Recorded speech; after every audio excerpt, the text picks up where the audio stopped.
한덕수 권한대행은 마은혁 재판관을 즉각 임명하라. 내일 모레까지 마 재판관을 임명하지 않는다면 바로 한 권한대행에 대한 재탄핵 절차에 들어가겠습니다.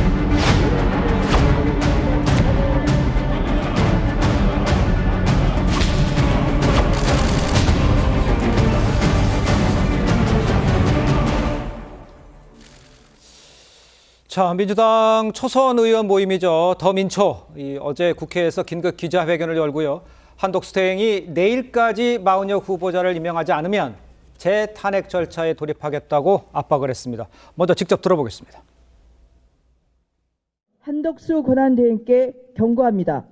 내일 모레 일요일까지 마은혁 재판관을 임명하십시오. 내일 모레까지 마 재판관을 임명하지 않는다면 우리 국회는 아무것도 따지지 않겠습니다. 바로 한 권한대행에 대한 재탄핵 절차에 들어가겠습니다. 모든 국무위원에게도 똑같이 경고합니다. 이후 권한대행으로 승계될 경우 마은혁 재판관을 즉시 임명하십시오. 그렇지 않을 경우 마찬가지로 우리 국회는 아무것도 따지지 않겠습니다. 즉시 탄핵하겠습니다. 자, 직접 들어보셨습니다만 민주당에서는 한 대행이 내일까지 마 후보자를 임명하지 않으면 30일 본회의에서 탄핵소추안을 보고하고 4월 1일 본회의에서 의결한다. 이런 계획을 밝혔죠. 그야말로 초강세를 한덕수 대행이 돌아왔는데 다시 또 탄핵하겠다는 얘기잖아요. 초강수를 두는 배경, 문선 송국권 평론가께서는 어떻게 해석을 하고 계세요? 일단은 지금 헌재의 기류를 다 읽고 있지 않은가 싶어요. 헌재의 기류. 예, 헌재의 기류. 지금 많은 보도가 나오지만은 뭐 5대3 뭐 대들하게 걸려있다 이런 이야기들도 나오고 예. 어쨌든 지금 민주당 주변에서 나오는 이야기들도 보면은 마은혁 후보자를 투입하지 않는 경우에는 예. 6명이 그 인용에 필요한 정족수니까 6명이 되지 않으니까 네네. 어떻게 하든 마은혁 후보자를 투입을 하려고 초선 의원들이 이 또 뭐 탄핵 줄탄핵을 하겠다고 하고 심지어는 국무회의 마비를 위해서 통탄핵을 하겠다는 이야기도 나와요. 그러니까요. 이거 다 한 6명 정도 탄핵을 해버렸다는 이야기가 나오는데 예. 이것이 이미 헌재에서 한번 결정을 한 거잖아요. 헌재 심판을 받았지 않습니까? 이 한덕수 대행이 기각을 할 때 그때 헌재에서 위헌 소지가 있기는 있지만 네. 이것을 파면에 할 만큼 중요하지 않다. 이렇게 이미 선고가 한번 나왔어요. 선고가 나왔는데 똑같은 것으로 이것을 다시 이 탄핵을 한다는 것이 정치적인 목적이 있다고 밖에 볼 수 없고 그리고 지금 두 가지를 요구를 하는데 두 가지가 상충됩니다. 민주당이 요구하는 게. 예. 하나는 마은혁 후보자를 즉각 임명하라. 그리고 하나는 헌재를 향해서 당장 선고하라지 않습니까? 근데 마은혁 후보자를 임명을 하면은 변론 갱신을 거쳐야 돼요. 예. 시간이 걸립니다. 한 2주 이상 걸린다고 보통 보는데 그런데도 두 가지를 동시에 요구하는 것은 결과적으로 마은혁 후보자가 임명을 하면은 헌재에 다시 압박을 해서 예. 변론 같은 거 갱신 없이 바로 또 선고하라 이렇게 하기 위한 그 포석을 두고 있는 건 아닌가. 그래서 양쪽에 충돌되는 이야기를 하고 있는 건 아닌가 싶습니다. 그래서 이 종합적으로 하면은 상당히 정치 공세다. 그렇게 볼 수밖에 알겠습니다. 없습니다. 정치 공세를 지금 나서고 있는 이유가 마은혁 미 임명 때문인 거라고 볼 수가 있는데 왜 그렇게 마은혁 미 임명에 민주당이 집착을 하는 겁니까? 저도 지금 송국권 평론가 말씀이 그 논리적으로 일리가 있는 얘기 같아요. 네네. 마은혁 후보자를 근데 원래 임명해야죠. 왜냐하면 지난번에 한덕수 대행에 대한 한덕수 대행이 마은혁 후보자 임명 안 했을 때 네. 거기에 대한 권한쟁의 심판의 결론이 나왔잖아요. 헌재에서 위헌이다 나왔는데 어쨌든 끝까지 지금 뭐 권한대행은 아닙니다만 이제 최상목 부총리죠. 부총리가 임명하지 않았잖아요. 결국 한덕수 총리가 임명하지 않았는데 돌아왔어요. 근데 마은혁 후보자를 임명하는 게 맞는데 끝까지 안 한 이유도 저는 잘 궁금하고 예. 뭐 여야 합의가 안 됐다는 말 지금까지 하는 건지 모르겠으나 그런데 아무튼 지금 그래서 한덕수 총리가 탄핵이 됐다가 위헌 위법적인데 그러나 국민의 힘을 배반했다 볼 수 없다라는 게 헌재의 기각 사유였잖아요. 그렇습니다. 근데 이제 또 탄핵한다. 그건 명분이 없다고요. 네. 민주당의 그 마음은 알겠어요. 저도 기류가 묘하게 돌아가는 것 같긴 한데 뭐 제가 잘 어디까지 알겠습니까? 많은 헌재 내부를 말이죠. 그럼에도 불구하고 기류가 상당히 이상하다라는 그 감은 잡혀요. 예. 민주당은 더 잘 알고 있겠죠. 그래서 이제 그 마은혁 후보자 임명을 더 강행하라는 얘기인데 그렇다 하더라도 명분 없는 행동을 어떻게 하겠습니까? 바로 그 이유 때문에 탄핵이 됐는데 괜찮다라고 해서 돌아온 사람 어떻게 또 탄핵해요? 그건 다른 방법으로 모셔야 되는 것이지 전 그 방법은 실리적으로도 맞지도 맞았다. 않고 명분도 안 맞는다. 저는 그렇게 생각합니다. 알겠습니다. 그 강성필 부위원장께는 이렇게 여쭤볼게요. 지금 뭐 최창렬 교수님도 얘기해 주셨지만 전체적으로 느끼기에는 어느 순간부터 마은혁 미임명에 대해서 민주당이 이거 빨리 해야 되는 거 아닌가라는 생각을 갖는 것처럼 일반 사람도 느껴지는 것 같아요. 거기에 대해서 어떻게 생각하는 건지 또 진짜 이렇게 줄타내가 한다면 그게 효과는 있다고 생각하고 하시는 건지 그건 민주당에서는 어떻게 보세요? 자, 일단 첫 번째로 전 국민의힘에서 민주당이 선거를 빨리 하라 그리고 마은혁 후보자를 빨리 임명하라 앞뒤가 안 맞다라고 하잖아요. 네네.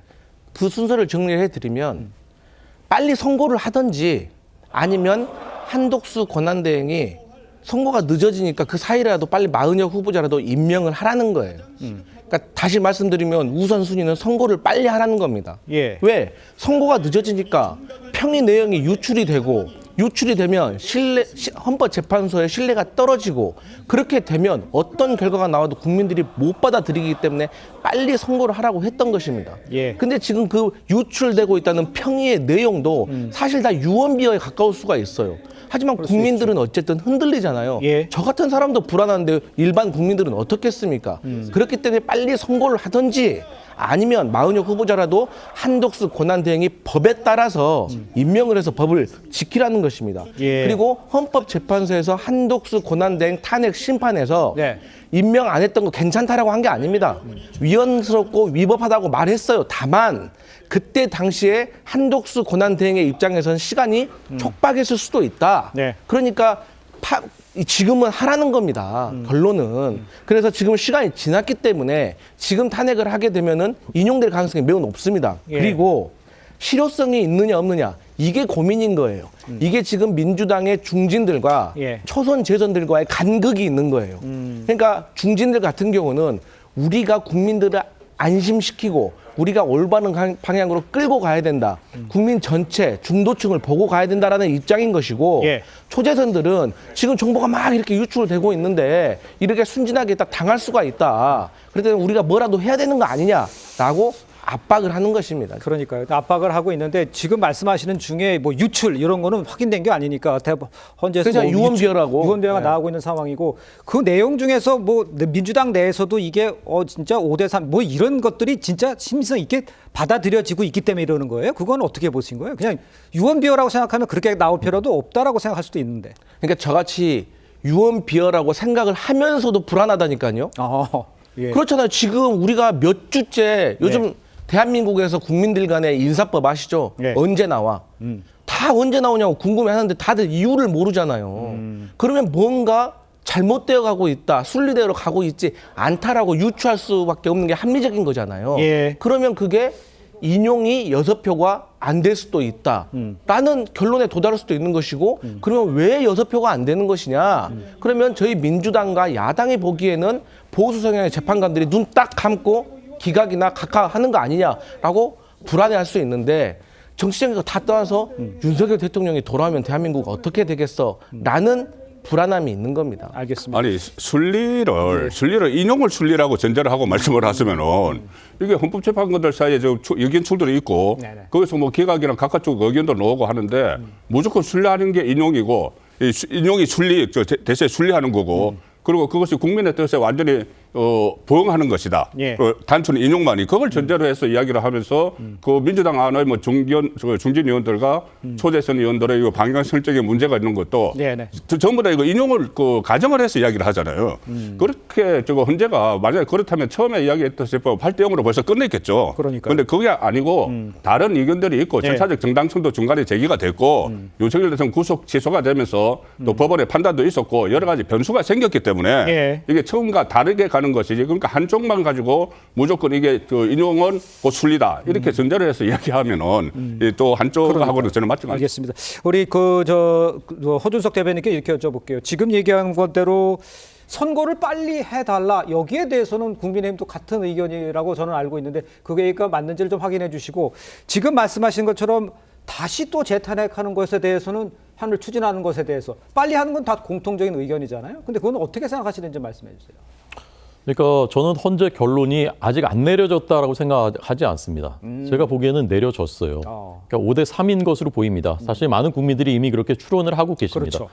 그럼 결론이 내려졌으면 선고를 해야 되는 거거든요. 네. 근데 이제 지금 그 민주당 패널들 말씀대로 우리는 그게 순리라고 아니라고 철석같이 믿고 있기 때문에 그 선고를 못 하겠는 거죠, 차마. 그러니까 계속 늦춰지는 것이거든요. 그러면서 어떻게든 그 결과를 내기 위해서 마은혁을 임명하라고 막 지금 이제 거의 협박을 하고 있는 것이거든요. 예. 그러니까 이거는 헌재가 이제 결론을 냈으면 선고를 해야 되는 겁니다. 아까 말씀하셨지 않습니까? 언제 나느냐고 도대체 국민들이 다 물어보시는데 네. 왜 결론이 났는데 선고를 안 하고 있습니까? 선고를 빨리 해 주시는 게 그게 이제 법치라고 저는 생각하고요. 네. 그다음에 마은혁 재판관 임명하라라고 이제 또 탄핵하겠다. 그다음에 국무위원 다 탄핵하겠다. 탄핵하겠다. 이렇게 하는데 아까 그 초선 의원 대표가 이렇게 말씀하시잖아요. 우리 국회는 아무것도 따지지 않겠습니다. 그냥 우리 집권을 위해서라면 뭐 산불이고 뭐 민생이고 뭐 무역 전쟁이고 소상공인 뭐 서민 뭐 아무것도 없다는 거예요. 그냥 따지지 않고 그냥 다 탄핵하겠다라는 것입니다. 저는 민주당의 이제 이무라고 생각해요. 이무. 첫 번째는 애국심이 없습니다. 초가 삼간 다 태우더라도 우리 것만 되면 된다라는 것이에요. 그러니까 국가도 국민도 뭐 안중에 없다라는 것이 이제 애국심이 없다. 예. 둘째 이제 양심이 없다고 생각합니다. 저는 30번 줄탄핵을 해서 9번 9대 0이 됐으면 사과와 반성이 있어야 되는 것이고 예. 그것이 계엄에까지 이르게 됐다라는 원인 제공한 것도 사실이라고 밝혀진 겁니다. 근데 일말의 사과나 반성도 없이 또 탄핵을 하겠다라고 나오는 것, 양심이 없다, 애국심도 없고 양심도 없다라고 생각합니다.